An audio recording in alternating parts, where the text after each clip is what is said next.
Class 9th, Subject Physics, Chapter 1, Part 1, Motion. An object is said to be in motion when its position changes with time. Object को हम motion में तब कह सकते हैं जब टाइम के साथ उसके पोजीशन में चेंजेस आता है। मतलब कोई ऑब्जेक्ट या हम कोई बॉडी की बात करते हैं तो टाइम के साथ अगर उसके पोजीशन में चेंजेस आता है मतलब वो ऑब्जेक्ट मोशन में है। हम यहाँ पे एग्जांपल लेते हैं कार का। ये कार की बात करेंगे तो ये अभी हमें यहाँ दिख रहा है और थोड़ी देर में ये यहाँ पहुँच गया। तो टाइम के साथ इसके पोजीशन में चेंजेस आया है मतलब ये कार मोशन में है। नेक्स्ट हमारा रेस्ट। जब हम मोशन की बात की है तो रेस्ट तो देखना ज़रूरी है। An object is said to be in rest when its position does not changes with time. कोई ऑब्जेक्ट को हम रेस्ट में तब कहेंगे जब टाइम के साथ उसके पोजीशन में कोई चेंजेस नहीं आता है। मतलब टाइम के साथ उसकी पोजीशन में कोई चेंज नहीं आएगा मतलब ऑब्जेक्ट रेस्ट में है। यहाँ पे हम कार की बात करेंगे तो ये कार हमें यहाँ दिख रहा है, थोड़ी देर बाद भी हमें ये यहीं दिखेगा मतलब ये रेस्ट में है। तो जब ऑब्जेक्ट में टाइम के साथ पोजीशन में चेंजेस आता है तो वो मोशन में है और अगर टाइम के साथ उसकी पोजीशन में चेंजेस नहीं आता है तो रेस्ट में है। मोशन और रेस्ट की बात तो कर ली है। Next parts of motion. There are 3 parts of motion: linear motion, circulatory motion, and third one is oscillatory motion. Linear motion. When an object moves on a straight path is called linear motion. जब object straight path पे move करता है तो हम उसे linear motion कहते हैं। हम ये कार की बात करते हैं तो ये कार अभी यहाँ है, ये यहाँ पे आया है तो स्ट्रेट पाथ पे मूव किया है मतलब ये कार स्ट्रेट पाथ पे मूव किया मतलब लीनियर मोशन शो कर रहा है। नेक्स्ट हमारा circulatory motion. When an object moves on a circular path is called circulatory motion. जब ऑब्जेक्ट सर्कुलर पाथ पे मूव करता है तो हम उसे सर्कुलेटरी मोशन कहते हैं। हम यहाँ पे बॉल को देखेंगे, ये बॉल सर्कुलेटरी पाथ पे मूव किया मतलब ये बॉल सर्कुलेटरी मोशन शो कर रहा है। एंड थर्ड वन इज हमारा oscillatory motion. When an object vibrates like a pendulum is called oscillatory motion. When an object vibrates like a pendulum is called oscillatory motion. जब object pendulum की तरह vibrate करता है तो उसे हम oscillatory motion कहते हैं। पेंडुलम जैसे अपने जगह से थोड़ा आगे पीछे वाइब्रेट करता रहता है, ऐसा अगर ऑब्जेक्ट वाइब्रेट शो कर रहा है मतलब वो ऑसिलेटरी मोशन शो करता है। Next physical quantities. It is a physical quantity of matter that can be measured. वो फिजिकल क्वांटिटी मैटर का जिसको हम मेजर कर सकते हैं, जिसका हम माप ले सकते हैं। तो हमारा फर्स्ट है scalar quantity. It is a physical quantity having only magnitude no direction. वह फिजिकल क्वांटिटी जिसके पास केवल मैग्नीट्यूड होता है, डायरेक्शन नहीं होता मतलब डायरेक्शन का कोई भी इफेक्ट नहीं पड़ता है स्केलर क्वांटिटी पे। अगर हम बात करते हैं स्केलर क्वांटिटी मैग्नीट्यूड की तो मैग्नीट्यूड जैसे हम बोलते हैं कि 5 मीटर या फिर 10 फीट, ये सब चीज़, तो ये सारी चीज़ें हमारा क्या हुआ स्केलर क्वांटिटी। इसमें केवल मैग्नीट्यूड की बातें हो रही हैं कि 10 फीट है, इसमें कोई डायरेक्शन की बातें नहीं होती है तो ये स्केलर क्वांटिटी याद रखना है आपको। इसके में केवल मैग्नीट्यूड होगा, डायरेक्शन नहीं होता है। एग्जाम्पल लेते हैं हम स्केलर क्वांटिटी का। तो एग्जाम्पल है हमारा स्पीड, डिस्टेंस, तो ये स्केलर क्वांटिटी हो गया हमारा। नेक्स्ट है हमारा vector quantity. It is a physical quantity having both magnitude as well as direction. वो फिजिकल क्वांटिटी जिसके पास मैग्नीट्यूड तो होगा साथ में डायरेक्शन भी होगा, इसमें डायरेक्शन की भी बात होती है। स्केलर क्वांटिटी में केवल मैग्नीट्यूड था, उसमें डायरेक्शन का कोई इफेक्ट नहीं पड़ता था, पर वेक्टर क्वांटिटी में डायरेक्शन की बातें होगी। एग्जाम्पल लेते हैं हम इसका, वेलोसिटी, एक्सीलरेशन, डिस्प्लेसमेंट, ये सारी चीज़ें हमारा क्या हुआ वेक्टर क्वांटिटी हुआ। इसमें मैग्नीट्यूड के साथ साथ डायरेक्शन भी होता है। नेक्स्ट हमारा physical quantities of motion. Motion के कुछ फिजिकल क्वांटिटीज़ हैं तो हमें वो देखना है। उसमें हमारा फर्स्ट देखेंगे हम डिस्टेंस, फिर displacement, speed, velocity and acceleration, ये हमारा फिजिकल क्वांटिटीज़ हुआ। उसके बाद हम यूनिफॉर्म और नॉन यूनिफॉर्म मोशन पढ़ेंगे, फिर ग्राफ पढ़ेंगे और फिर इक्वेशन ऑफ मोशन पढ़ेंगे। फर्स्ट हम देखते हैं distance. The actual length travel by N object is called distance. जो ऑब्जेक्ट के द्वारा एक्चुअल लेंथ ट्रेवल होता है उसी को हम डिस्टेंस कहते हैं। Distance is a scalar quantity. Distance scalar quantity होता है, मतलब इसमें डायरेक्शन की बातें नहीं होंगी, इसमें डायरेक्शन नहीं होगा, केवल मैग्नीट्यूड होगा। And distance is always positive and can't be zero. ये हमेशा पॉजिटिव होता है, ये जीरो नहीं हो सकता कभी, जैसे नंबर लाइन पे शो किया गया है 10, 20, 30, 40 ये, तो ये सारे पॉजिटिव नंबर्स हैं, तो हमेशा डिस्टेंस पॉजिटिव होगा, ये जीरो नहीं हो सकता कभी। एंड इट्स ऐसा यूनिट इज मीटर, और इसका ऐसा यूनिट मीटर होता है। देन देखते हैं डिस्प्लेसमेंट।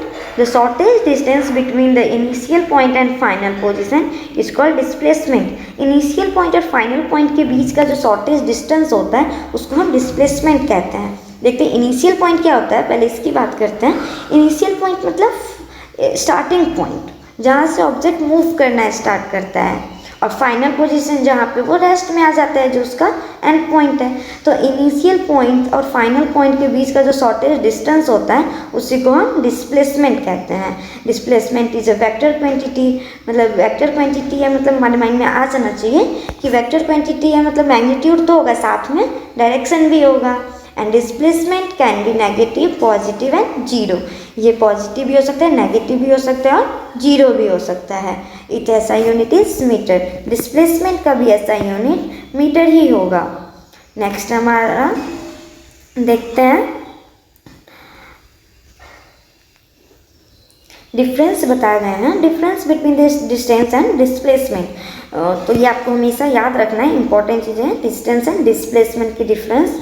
फर्स्टली हम देखते हैं distance. Distance is the actual path length travel by an object. जो ऑब्जेक्ट के द्वारा एक्चुअल पाथ लेंथ ट्रेवल होता है उसी को हम डिस्टेंस कहते हैं। And displacement is shortage distance between initial point and final point. Initial point और फाइनल पॉइंट के बीच का जो शॉर्टेज डिस्टेंस होता है उसको हम डिस्प्लेसमेंट कहते हैं। Distance is a scalar quantity, ये स्केलर क्वांटिटी होता है, मीन्स इसमें केवल मैग्नीट्यूड की बातें होंगी, डायरेक्शन नहीं होगा। And displacement is vector quantity, इसमें मैग्नीट्यूड होगा एज वेल एज डायरेक्शन भी होगा। Distance is always positive and can be zero. Distance हमेशा पॉजिटिव होगा, जीरो नहीं हो सकता। And displacement can be positive, negative and can be zero. ये पॉजिटिव होगा, नेगेटिव भी होगा और जीरो भी हो सकता है, तो ये आपको याद रखना है हमेशा। नेक्स्ट हमारा फिजिकल क्वांटिटी क्या है, speed. The distance travel by a body in per unit time called speed. Unit time में जो डिस्टेंस ट्रेवल होता है बॉडी के थ्रू उसको हम स्पीड कहते हैं। इसका मैथमेटिकल फॉर्मूला है speed equals to distance upon time. And it is a scalar quantity. Scalar quantity है स्पीड, मतलब इसमें केवल मैग्नीट्यूड होगा, डायरेक्शन नहीं होगा। And it can positive and can be zero, ये हमेशा पॉजिटिव होगा, ये कभी जीरो नहीं हो सकता। एंड ऐसा unit is metre per second, इसका ऐसा यूनिट मीटर पर सेकेंड होता है। देखते हैं हम यहाँ से कि मीटर पर सेकेंड कैसे होगा। डिस्टेंस को हम जैसे जानते हैं जनरली कि मीटर में कैलकुलेट करते हैं, और टाइम को हम जनरल वैल्यू सेकेंड में करते हैं। वैसे किलोमीटर पर आवर में भी होता है, पर जो ऐसा यूनिट के थ्रू हम देखते हैं तो वो मीटर में और टाइम का सेकेंड में होता है। तो मीटर पर सेकेंड, इसलिए इसका ऐसा यूनिट मीटर पर सेकेंड हुआ। तो ये आपको फॉर्मूला याद रखना है, बहुत यूजफुल है। नेक्स्ट हमारा velocity. The distance travel by a body in per unit time in given direction. ये भी वो अब यहाँ पे बात हो रहा है कि जब ऑब्जेक्ट यूनिट टाइम में डिस्टेंस ट्रेवल करता है पर गिवन डायरेक्शन, कोई पर्टिकुलर डायरेक्शन में ही जो डिस्टेंस ट्रेवल करता है उसको हम वेलोसिटी कहते हैं।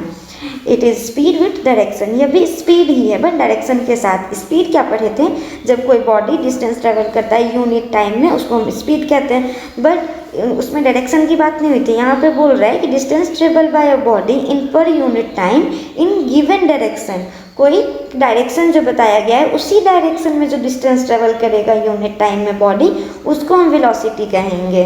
एंड वेलोसिटी का मैथमेटिकल फॉर्मूला बताया हुआ है displacement upon time.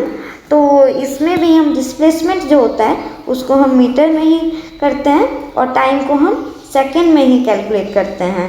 Okay, and it is a vector quantity. जो वेलोसिटी है वो वेक्टर क्वांटिटी है, मतलब इसका मैग्नीट्यूड तो होगा एज वेल एज डायरेक्शन भी होंगी, मैग्नीट्यूड के साथ साथ डायरेक्शन, इसके पास दोनों चीज़ें होता है। It can negative positive and can be zero, ये नेगेटिव भी हो सकता है, पॉजिटिव भी हो सकता है और जीरो भी हो सकता है। इट्स ऐसा unit is metre per second, इसका भी ऐसा यूनिट मीटर पर सेकेंड होगा। हमने देखा है यहाँ पे कैसे मीटर पर सेकेंड हुआ, ये भी फॉर्मूला आपको याद रखना है। नेक्स्ट बताया गया difference between the speed and velocity, speed और वेलोसिटी के difference. Speed the distance travelled by a body in per unit time, जो बॉडी के द्वारा जो डिस्टेंस ट्रेवल होता है यूनिट टाइम में उसको हम स्पीड कहते हैं। And velocity is the distance travel by a body in per unit time in given direction. ये भी बात तो सेम है बट इसमें डायरेक्शन की बातें हो रही हैं। कोई जो डायरेक्शन बताया गया है उसी डायरेक्शन में बॉडी के द्वारा जो डिस्टेंस ट्रेवल होता है यूनिट टाइम में उसी को हम वेलोसिटी कहते हैं। Speed is a scalar quantity, speed scalar quantity होता है, इसमें केवल मैग्नीट्यूड होगा, डायरेक्शन नहीं। And velocity is a vector quantity, velocity vector quantity है, इसके पास मैग्नीट्यूड और डायरेक्शन दोनों चीज़ें होंगी। Speed is always positive and can't be zero, ये हमेशा पॉजिटिव होगा, ये जीरो नहीं हो सकता। And it velocity can be positive negative and can be zero, जो वेलोसिटी है वो पॉजिटिव भी होगा, नेगेटिव होगा और जीरो भी हो सकता है, ये आपको याद रखना है। देन देखते हैं एवरेज स्पीड, एवरेज स्पीड क्या होता है? एवरेज स्पीड हम निकालेंगे कैसे, हम ये देखते हैं कि total distance by total time, अगर हम एवरेज स्पीड हम कैलकुलेट करना चाहते हैं तो उसमें हम मान लेते हैं हमारे पास बहुत सारे डाटा है, जैसे टोटल डिस्टेंस हमें अलग अलग डिस्टेंस बताया गया है कि 5 किलोमीटर है, 10 किलोमीटर है, 20 किलोमीटर है। टाइम भी बताया गया है कि जो 5 किलोमीटर है वो फर्स्ट आवर में किया है, देन 10 किलोमीटर जो है वो नेक्स्ट 2 आवर में किया गया है। तो टाइम हमारे पास अलग अलग है और डिस्टेंस भी अलग अलग है। तो हम क्या करेंगे कि जिस डाटा में हमारे पास जितना डिस्टेंस दिया गया है उसको हम पहले प्लस कर देंगे, फिर हम टाइम को भी प्लस कर देंगे, फिर total time by total distance upon total time, तो फिर सारे डिस्टेंस को हम टाइम से डिवाइड कर देंगे तो हमारे पास एवरेज स्पीड निकल आएगा। देन देखते हैं एवरेज वेलोसिटी, जब हम एवरेज वेलोसिटी चाहिए होगी तो हम क्या करेंगे, average velocity equals to initial velocity पर final velocity divided by 2, initial velocity plus final velocity, जो स्टार्टिंग में जब वेलोसिटी होगा जो ऑब्जेक्ट का वो हमें देखना है और फाइनल वेलोसिटी क्या है वो हमें देखना है, फिर दोनों वेलोसिटी को हम प्लस कर देंगे और 2 से डिवाइड कर देंगे तो हमारे पास एवरेज वेलोसिटी निकल आएगा। तो ये फॉर्मूला इंपॉर्टेंट है, आपको याद रखना है। नेक्स्ट बात करते हैं हम टाइप्स ऑफ मोशन, मोशन के टाइप्स के बारे में। फर्स्ट हमारा टाइप है uniform motion and second one is non uniform motion. Uniform motion के बारे में बात करते हैं। When a body travels equal distance in equal interval of time then it is called uniform motion. जब body equal distance equal time interval में travel करता है तो उसको हम यूनिफॉर्म मोशन कहते हैं। जैसे हम यहाँ पे ट्रक की बात करते हैं तो यहाँ बताया गया है कि जब स्टार्टिंग हो रहा है 0 से, तो जब 1 घंटा पूरा हुआ, 1 से 2 घंटा, जब 1 से जब 2 बजा है तो ये 1 घंटा में ये 100 मीटर डिस्टेंस ट्रेवल कर रहा है। उसका अगला जो 1 घंटा है 2 बजे से 3 बजे के टाइम में वो अगला 100 मीटर ट्रेवल किया है, मतलब 200 मीटर। तो इक्वल टाइम इंटरवल है 1-1 घंटा का और डिस्टेंस भी 100-100 मीटर है, तो इक्वल इंटरवल में ये इक्वल डिस्टेंस ट्रेवल कर रहा है, मतलब ये ट्रक यूनिफॉर्म मोशन शो कर रहा है। तो ये आपको याद रखना है। यूनिफॉर्म मोशन क्या होता है, इक्वल इंटरवल ऑफ टाइम में वो इक्वल डिस्टेंस ट्रेवल कर रहा है बॉडी, मतलब यूनिफॉर्म मोशन है। नेक्स्ट बात करते हैं अब हम यहाँ पे ग्राफ की, अगर हम ग्राफ देखेंगे यूनिफॉर्म मोशन का तो ये स्ट्रेट लाइन में होता है, ये लीनियर मोशन शो करता है। और उसके बाद हम बात करते हैं नॉन यूनिफॉर्म मोशन की। Non uniform motion when a body travels unequal distance in equal interval of time then it is called non uniform motion. जब इक्वल इंटरवल ऑफ टाइम, जब टाइम का इंटरवल सेम होगा और distance unequal होगा, जब equal interval time में unequal distance travel करता है बॉडी तो उसको हम नॉन यूनिफॉर्म मोशन कहते हैं। ये कार को हम देखते हैं कि पहला 1 घंटा में जब 1 से 2 बजा है तो ये 1 घंटा में 100 मीटर ट्रेवल किया है, बट अगला जो 1 घंटा है 2 से 3 बजने वाला टाइम उसमें ये 50 मीटर ही ट्रेवल कर रहा है, मतलब लास्ट में यहाँ पे 200 होना चाहिए था बट 150 है। तो ये टाइम इंटरवल तो सेम है, 1-1 घंटा का इंटरवल है, बट डिस्टेंस अनइक्वल है। तो इक्वल इंटरवल ऑफ टाइम में अनइक्वल डिस्टेंस ट्रेवल किया है, मतलब ये truck non uniform motion show कर रहा है। अगर हम नॉन यूनिफॉर्म मोशन के ग्राफ की बात करते हैं तो ये स्ट्रेट पाथ में नहीं मूव करता है, ये स्ट्रेट लीनियर मोशन नहीं शो करेगा, स्ट्रेट पाथ नहीं रहेगा इसका। नेक्स्ट हम कुछ सिंबल्स की बात करते हैं, ये बहुत इंपॉर्टेंट है, आपको हमेशा याद रखना है कि हम कौन कौन से सिंबल्स का किस चीज़ के लिए यूज़ कर रहे हैं। तो डिस्टेंस के लिए हम एस का यूज़ करते हैं, डिस्प्लेसमेंट के लिए हम डेल्टा एस का, इनिशियल वेलोसिटी के लिए हम स्मॉल यू का यूज़ करेंगे, इनिशियल स्पीड के लिए भी हम यू का यूज़ करेंगे, स्मॉल यू का, एंड फाइनल वेलोसिटी के लिए हम वी का यूज़ करते हैं। टाइम के लिए small T, and speed equals to velocity equals to V, and speed का फॉर्मूला क्या है, डिस्टेंस अपॉन टाइम। तो ये आपको याद रखना है, इम्पॉर्टेंट चीज़ें हैं आपके लिए। नेक्स्ट हमारा फिजिकल क्वांटिटी क्या था, acceleration. The rate of change of velocity of an object with respect to time is called acceleration.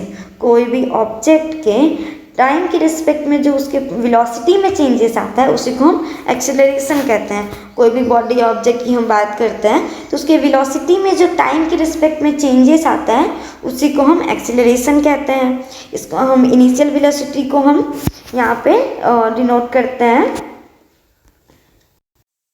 You से, सॉरी यहाँ पे वी लिखा गया है, इनिशियल वेलोसिटी हम यू से डिनोट करते हैं, final velocity V, and time को टी से डिनोट करते हैं। इट में बी पॉजिटिव और नेगेटिव। ओके, जो एक्सीलरेशन है वो पॉजिटिव भी हो सकता है और नेगेटिव भी हो सकता है। Acceleration is a vector quantity, ये वेक्टर क्वांटिटी होता है, मतलब इसमें मैग्नीट्यूड भी होगा और डायरेक्शन भी, दोनों चीज़ की बातें होंगी। And acceleration is negative acceleration is also known as retardation और डी एक्सीलरेशन। जो नेगेटिव एक्सीलरेशन जब हमें मिलेगा उसको हम रिटार्डेशन भी कहते हैं या डी एक्सीलरेशन से भी जाना जाता है। Its SI unit is metre per second square. इसका जो एसआई यूनिट होता है वो मीटर पर सेकेंड स्क्वायर होता है। नेक्स्ट हमारा पॉजिटिव एक्सीलरेशन। पॉजिटिव एक्सीलरेशन क्या होता है, when the initial velocity is lower than the final velocity. जब इनिशियल वेलोसिटी कम होगा फाइनल वेलोसिटी से तब हमें पॉजिटिव एक्सीलरेशन मिलेगा। जैसे कि हम एग्जांपल से समझ लेंगे कैसे मिलेगा। हम u लेते हैं 20 मीटर पर सेकेंड और v हम लेते हैं 50 मीटर पर सेकेंड। मतलब u मतलब हमारा क्या है, वो initial velocity 20 metre per second है और final velocity 50 metre per second है। तो u हमारा कम है v से। नेक्स्ट हम टाइम लेते हैं 5 सेकेंड। देन एक्सीलरेशन का फॉर्मूला तो हम जानते ही हैं, v minus you, final velocity minus initial velocity divided by time taken. तो हम v का वैल्यू पुट करेंगे, u का पुट करेंगे और फिर डिवाइड कर देंगे टाइम से। तो हमारे पास क्या आ रहा है 30/5 और फाइनल हमारे पास जो आंसर आया वो 6 मीटर पर सेकेंड है। तो ये 6 मीटर पर सेकेंड है, वो पॉजिटिव है, तो हमें पॉजिटिव एक्सीलरेशन मिला। तो याद रखना है इनिशियल वेलोसिटी जब कम होगा फाइनल वेलोसिटी से तो हमें पॉजिटिव एक्सीलरेशन मिलेगा। नेक्स्ट बात करते हैं नेगेटिव एक्सीलरेशन का। When the initial velocity is higher than the final velocity. जब इनिशियल वेलोसिटी बड़ा होगा फाइनल वेलोसिटी से, मतलब जो लास्ट में फाइनल वेलोसिटी जो होगा वो कम होगा और जो इनिशियल वेलोसिटी होगा वो ज़्यादा होगा। अगर हम इसको भी एग्जांपल से समझ लेते हैं जिससे आ जाएगा समझ में। यू हमने लिया 80 metre per second and we लिया हमने 40 मीटर पर सेकेंड, टाइम हमने 4 सेकेंड लिया है। तो एक फॉर्मूला तो हम जानते हैं एक्सीलरेशन का, v minus U by T. हमने वैल्यू पुट करना है यहाँ पे 80/4, तो हमें मिला -40/4। फाइनल आंसर हमारे पास आया -10 मीटर पर सेकेंड। तो ये नेगेटिव मिला। तो याद रखना नेगेटिव एक्सीलरेशन कब मिलेगा, जब इनिशियल वेलोसिटी हायर होगा फाइनल वेलोसिटी से। ओके, नेक्स्ट देखते हैं हमारा जीरो एक्सीलरेशन। अब हमें जीरो एक्सीलरेशन कब मिलेगा, when the initial velocity is equal to the final velocity. जब हमारा इनिशियल वेलोसिटी और फाइनल वेलोसिटी इक्वल होगा, सेम होगा, तब हमें जीरो एक्सीलरेशन मिलेगा। हम इसको भी समझ लेते हैं एग्जांपल से। हमने u लिया है 20 मीटर पर सेकेंड, वी भी हमारा मिला है 20 मीटर पर सेकेंड, टाइम हमारे पास 5 सेकेंड है। फिर हम फॉर्मूला पुट करेंगे, वैल्यू पुट करेंगे इसमें, और फिर हमारे पास फाइनल आंसर आया 0। तो ये हमारा 0 एक्सीलरेशन हुआ।